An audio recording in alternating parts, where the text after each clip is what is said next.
Look at this. Look at this thing. There's 4 flowers on it, and they're gigantic. What? It's amazing.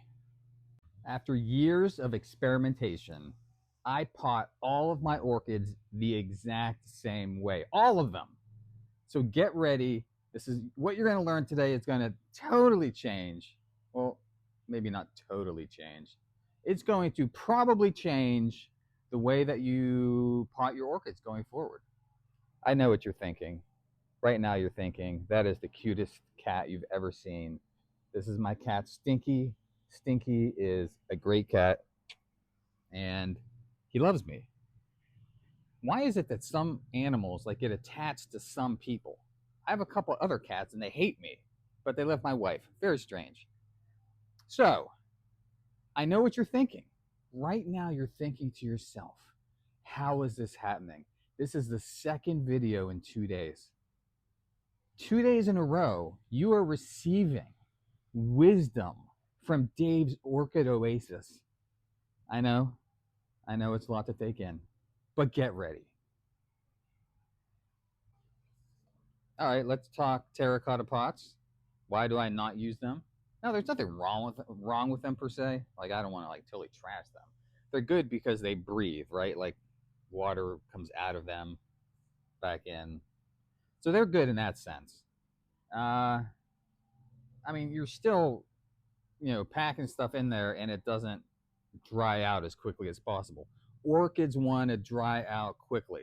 Very wet, very dry. Oftentimes in the same day. I mean, in nature, that's what happens.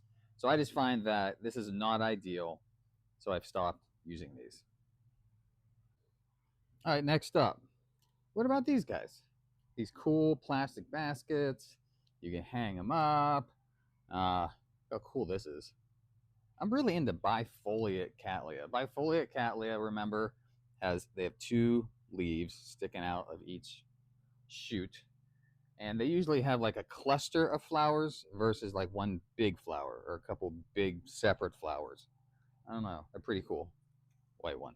Okay, so what's going on here? Well, I've learned a couple problems. One being they rot. Now, granted, if you get one made out of teak, which are unbelievably expensive, or cedar, maybe, no matter what, they rot at some point, which is bad. And the other issue that I have is they get algae on them. Almost everyone I have gets like green and gross. I don't know. I guess I could do things to stop that, but I have so many orchids that that's just not going to happen. So I've stopped using the wooden baskets. Now we have mounted. I've done videos on mounting orchids, right? This is mounted on a piece of cedar wood. It's so cool. The roots are coming around. This flower smells amazing. I don't know. Am I supposed to call this a flower or a bloom? I've always called it a flower, but in the comments, tell me, do you call it a bloom or a flower? I mean, it is a flower that's bloomed. Anyway, look at this guy. Happy, happy, lots of roots. But why don't I use these anymore? Now, that's not entirely true. I do mount maybe 10% of the orchids I have, maybe 15%.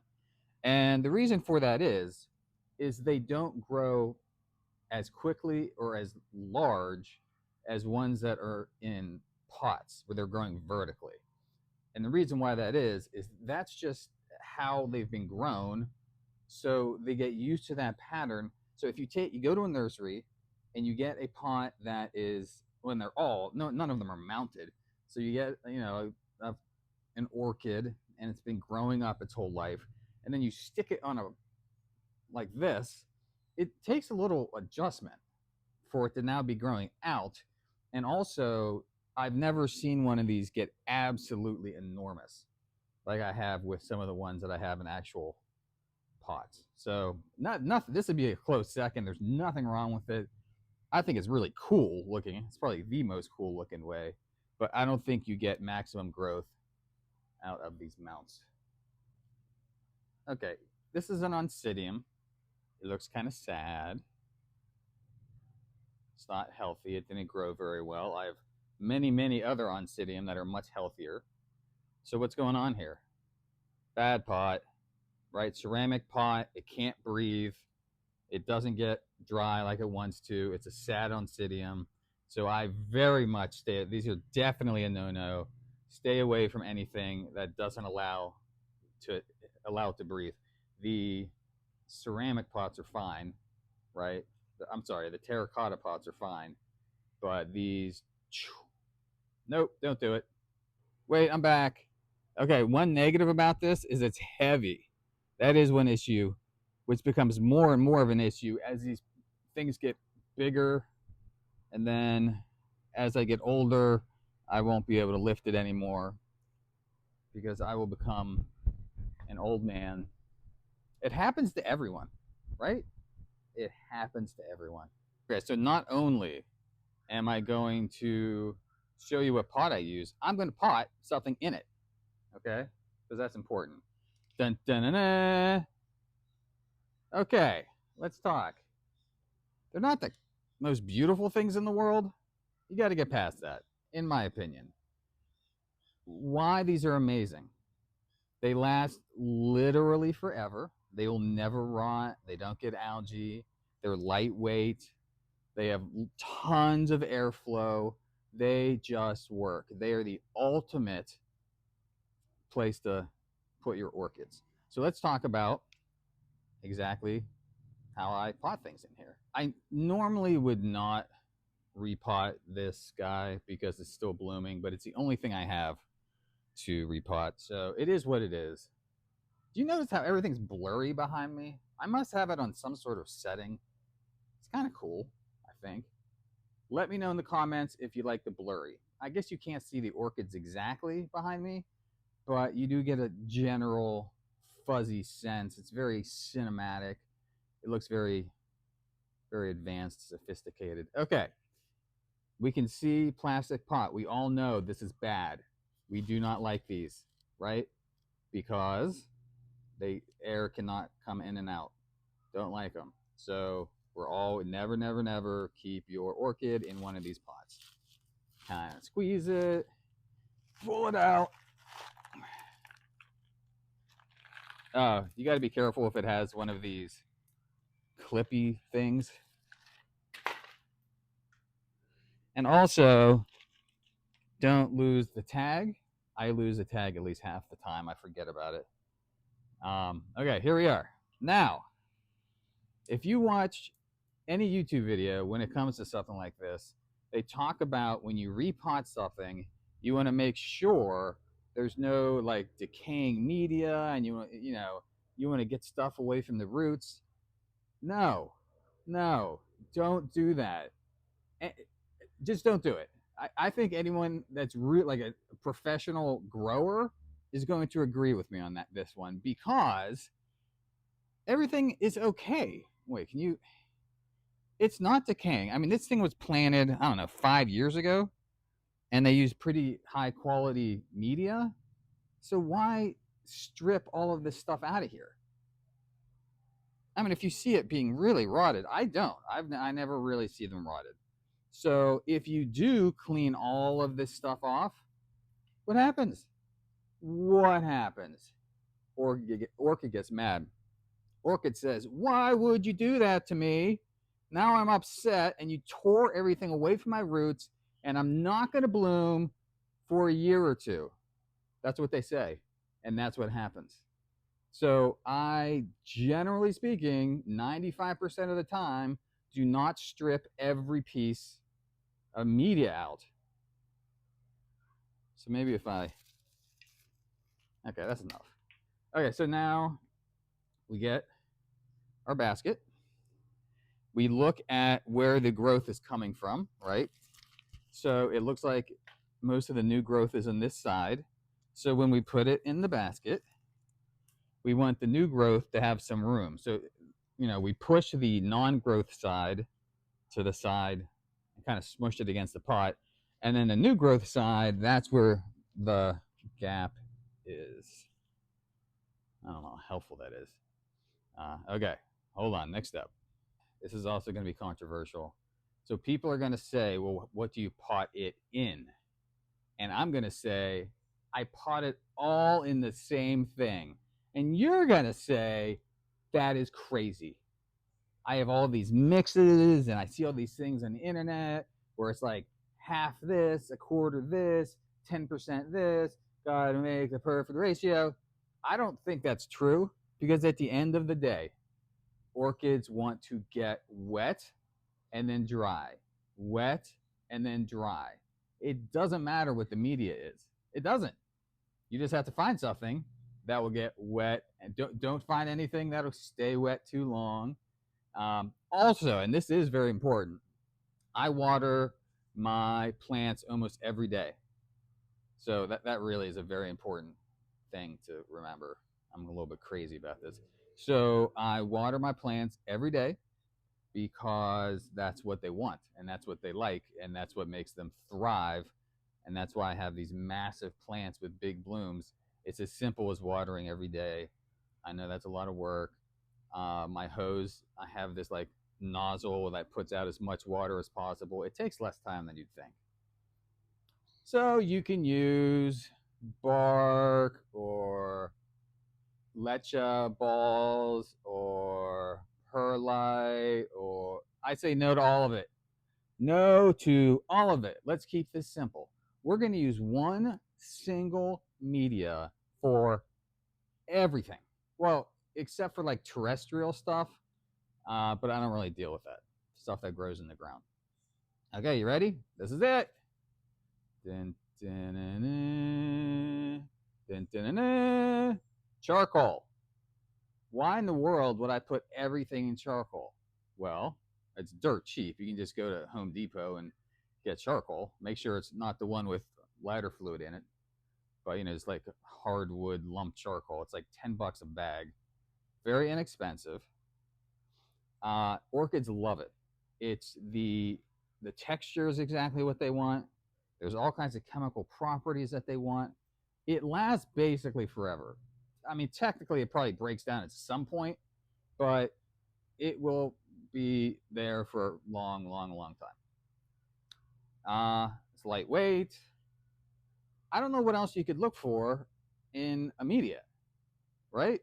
Okay. So we have our orchid, and we put the charcoal, kind of stick it down in there. Usually with these charcoal pieces, I do have to get a hammer and like smash them because some of the pieces are gigantic. But don't feel like you need these tiny little pieces of charcoal. Why? Because just like a mount, just like nature, these roots have learned to attach themselves to, it doesn't have to be tiny. This is okay. So I put more in. Another, now you have to be careful too. We don't want the pieces so small that they fall out of the pot. Now, so I'm putting it in like hard enough that this thing will not shake. We do not want shake because shake means in the breeze, it's going to move. And if it moves, it's going to kind of mess with the new roots. It's going to rub them around. And we don't want that. So I don't know, you're probably hurting some of the roots, but they'll live. They'll be okay. So again, I've jammed the new growth side into the non-growth side. But you want some charcoal on the other side too. This is hard doing, just holding it up in the air. But one thing you can say about me is I am a talented potter because I can't stop buying orchids. So that means I keep potting them. And then my lanai is going to be done. And it is going to be out of control. And then my new lanai won't be enough. And then I'll have to put like one of those like polyurethane. Oh, it's. I mean, I'm kind of an obsessive personality as it is. I mean, this is getting bad because orchids are endless. There's like tens of thousands. You could buy orchids for the rest of your life and never get two of the same. It could be it's a healthy habit. Okay, so I pushed so look, no movie. It doesn't, well, those are the leaves, but like the base doesn't move at all. All right, but we're not done. We're not done. All right, what else do we need here? Next step. We need to hang it up because we hang up every orchid, right? Every orchid is going to be hung up. Maybe 5% or not. Why do we hang them up? They grow faster, they are happier. I hang every orchid. The more I do this, the more I realize they like to be hung up. All right, here we go. So we have this guy. What I usually do at the end is I kind of bend them all at once so they have equal, so when I put them in the pot, they are equal bendiness. And then, all right, this is pretty complicated.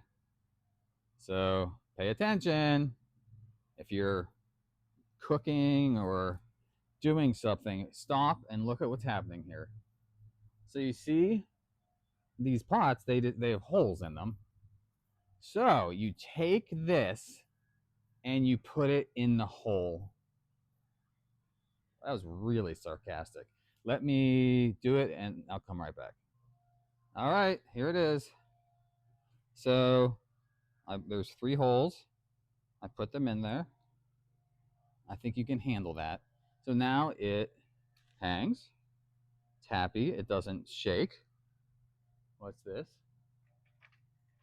Look, you ready? It is not hung up. It is in a basket that is going to aerate it for the rest of its life, which will be long. And it's going to be happy, and its roots are going to go through the charcoal. I'm going to water it every day. I'm in Sarasota. It's hot. Again, I say this every video. I'm an hour south of Tampa. It's in the 90s 7 months out of the year. It's very humid. So if you don't live here, take that into consideration. But that's it. So really, like, I will, anytime I get an orchid, once it stops blooming, I will do that. I will put it into that pot, and they are thriving. It is the perfect way to pot 90% of orchids. This was a lot of fun today. I'm going to make more videos. I'll talk to you soon.